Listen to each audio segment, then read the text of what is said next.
Jesus, o maior psicólogo que já existiu. Capítulo 10. Conhecendo o poder pessoal. Quando uma mulher samaritana veio tirar água, Jesus lhe disse: "Pode me dar de beber?" A mulher samaritana respondeu-lhe: "Como é que tu, um judeu, pedes de beber a mim, que sou samaritana?" Em resposta, Jesus lhe disse: "Quem bebe dessa água tornará a ter sede, mas quem beber da água que lhe darei nunca mais terá sede."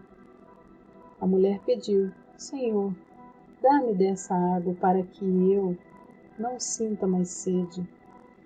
Jesus lhe disse: "Vai chamar teu marido e volta aqui." A mulher respondeu: "Eu não tenho marido." Jesus disse: "Estás certa quando dizes que não tens marido. De fato, tiveste 5, e aquele que agora tens não é teu marido." "Senhor", disse a mulher, "vejo que és um profeta. Eu sei que o Messias está para vir. Quando chegar, ele nos explicará todas as coisas." Jesus então declarou: "Sou eu que falo contigo."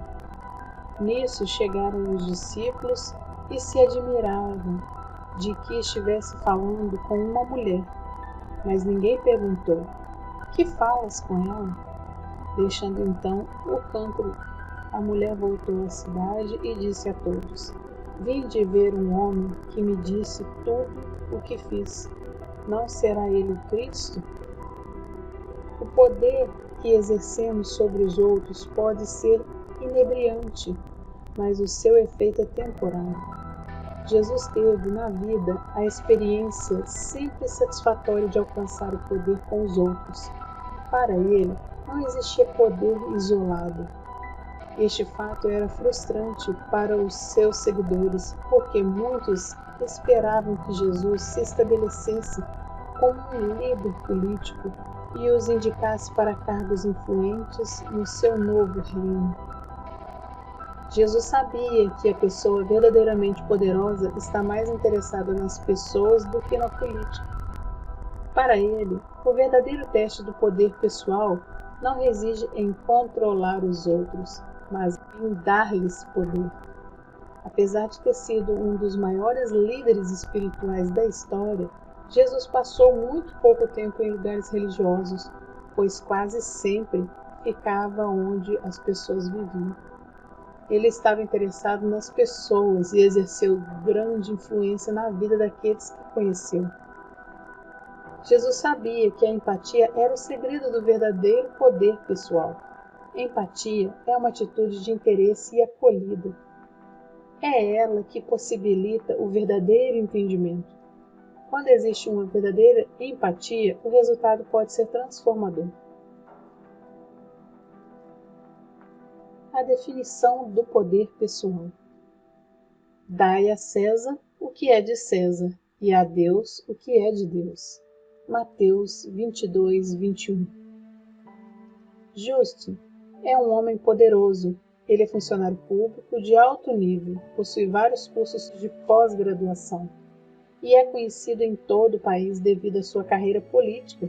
Justo custeou seus estudos na faculdade e conquistou a posição que ocupa hoje, com o seu próprio esforço. Ele tem orgulho das suas realizações porque não espera que os outros lhe ofereçam oportunidades, preferindo ele mesmo criá-las. Por temer que sua carreira pudesse ser prejudicada, Jesus tomou medidas para que ninguém soubesse que ele estava fazendo terapia. No mundo dos tubarões da política, no qual ele vivia, ter sessões com um psicólogo poderia ser interpretado como uma fraqueza pela qual ele poderia ser comido vivo. A primeira tarefa foi mostrar a Jesus que o consultório do psicólogo não é um lugar onde se consertam as pessoas. Ele não precisa de mim para lhe dar conselhos e corrigir seus problemas. Ele necessitava de mim para ajudá-lo a se compreender melhor. para então ele pudesse dar melhores conceitos para si mesmo e fazer escolhas mais saudáveis. Para Justin, o poder era usado para chegar ao topo. Justin considerava o poder um bem escasso, ou seja, quanto mais ele tivesse, menos os outros teriam. Estava constantemente tentando manter o poder nos seus relacionamentos, imaginando que se abrisse mão dele, acabaria na posição mais fraca. Essa ideia dava origem a uma contínua luta de poder nos relacionamentos pessoais de Justin. Durante o processo terapêutico, Justin e eu vivemos uma experiência diferente de poder. Embora no início ele se sentisse ameaçado pelo que supunha ser meu poder como terapeuta, essa sensação já não é mais tão intensa. Ele está começando a compreender que posso ser poderoso na vida dele de uma maneira que lhe confira poder. E isso é bom para ele. O trabalho realizado em comum é o que promove essa compreensão. Justin inicialmente imaginou que eu tinha poder sobre ele porque tenho o grau de doutor e ele está me pagando. Agora ele percebe que o nosso relacionamento que lhe dá o poder de compreender melhor a si mesmo, o fato de eu conhecê-lo o ajuda a se conhecer melhor. Está começando a entender o poder da maneira que Jesus queria que o compreendêssemos. Existem muitos tipos de poder: físico, político, financeiro, intelectual, espiritual, pessoal. A lista é bem longa. Embora algumas pessoas persigam o poder em todas as suas formas, Jesus só estava interessado no poder verdadeiro, aquele que perdura. Alguns pensam no poder pessoal como uma força que emana de alguém e possibilita que essa pessoa alcance a sua excelência individual. Para Jesus, o poder pessoal era uma ligação amorosa com os outros que resultava em algo muito maior do que a excelência individual. O poder pessoal é uma união espiritual entre seres humanos que faz com que cada pessoa seja mais do que ela poderia ser isoladamente. O poder pessoal não nasce dentro das pessoas, ele é uma força criada entre elas. Jesus sabia que César estava interessado em um tijolo de poder que desapareceria quando ele morresse, e é por isso que disse: dai a César o que é de César. Jesus estava interessado no poder que transcende a morte. Para ele, o poder pessoal era o poder alcançado com outras pessoas e não sobre os outros. Ele achava que era um erro tentar obter poder individualmente. O tipo de poder que ele queria para nós só podia ser sentido se fosse partilhado. Princípio espiritual. O poder pessoal é o poder com outras pessoas e não sobre elas.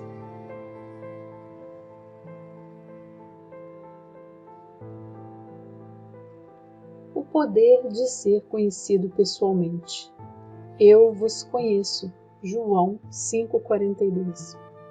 Olivia veio fazer terapia para trabalhar a autoestima.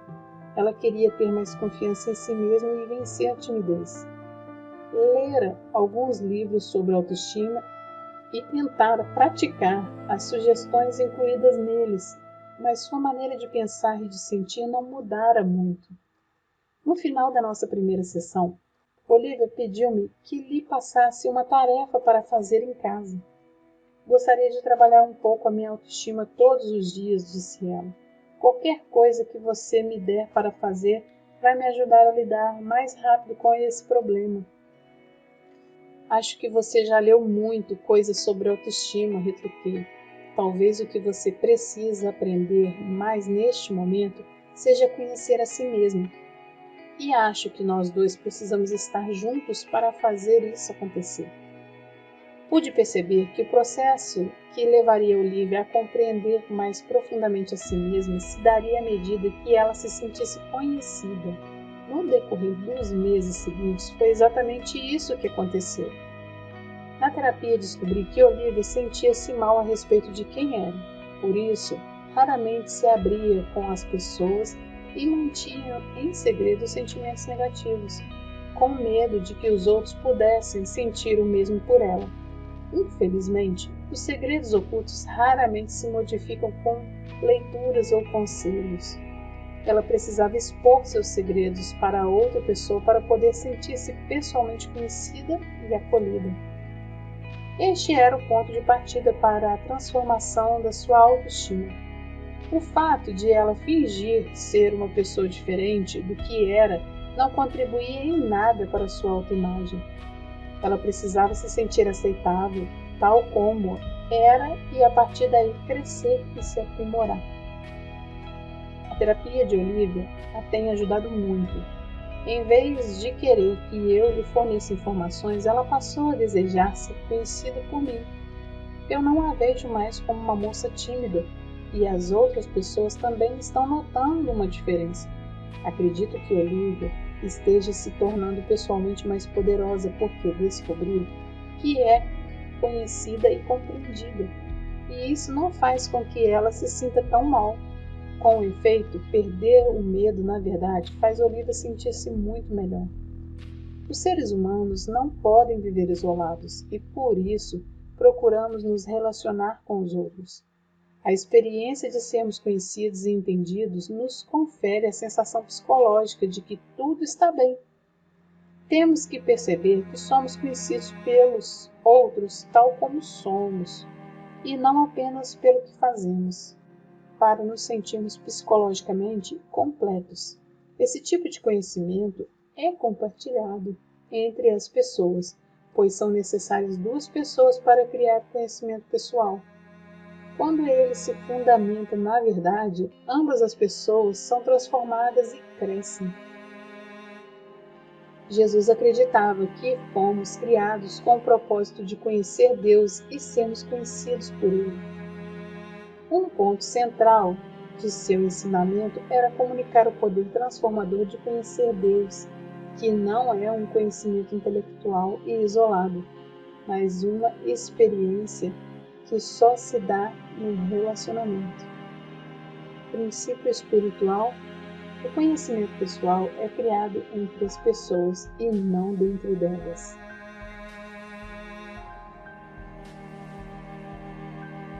O poder da empatia. Vinde ver um homem que me disse tudo o que já fiz. João 4:29. John foi forçado a fazer terapia devido à sua dificuldade em se relacionar com as pessoas. Estava prestes a perder o emprego e a sua mulher ameaçava pedir o divórcio. Ele não gostava de psicólogos e achava que a terapia era um desperdício de dinheiro. Mas como queria mostrar à mulher que estava tentando fazer alguma coisa para manter o casamento, veio me procurar. Descobri logo que John era o tipo de pessoa de quem acho difícil gostar. Ele achava que tinha o direito de ser rude com os outros, frequentemente agia de modo ameaçador e acreditava em vencer através da intimidação. Várias vezes em nossas sessões ele me provocava como se estivesse procurando um motivo para discutir.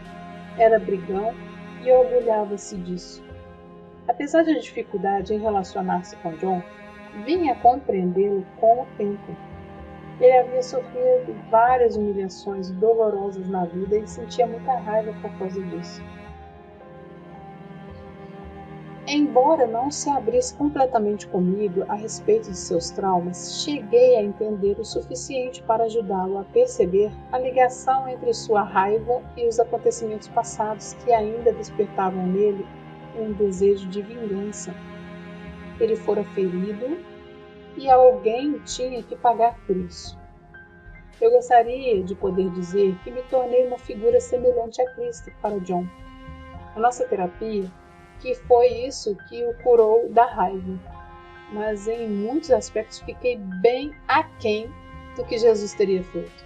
No entanto, fiz uma coisa que o beneficiou.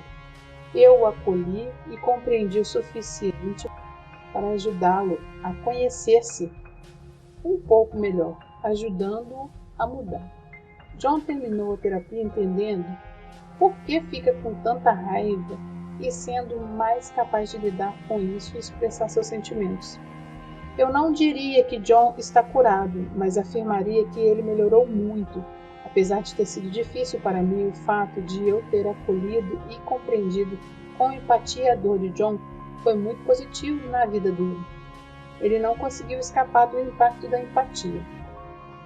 A mulher à beira do poço foi tão profundamente tocada pela forma empática com que Jesus a compreendeu que teve a sensação de que ele sabia tudo o que ela tinha feito. Era assim que Jesus demonstrava o seu poder pessoal. Ele mostrava seu poder milagroso e espiritual em outras ocasiões, mas gostava especialmente de comunicar o poder pessoal por meio da sua empatia pelos outros, fazendo com que suas vidas se modificassem para sempre. Empatia é o sinônimo de compreensão, e ninguém na história demonstrou ser mais capaz de evidenciá-lo do que Jesus. Princípio espiritual: a maior expressão de empatia é sermos compreensivos com alguém de quem não gostamos.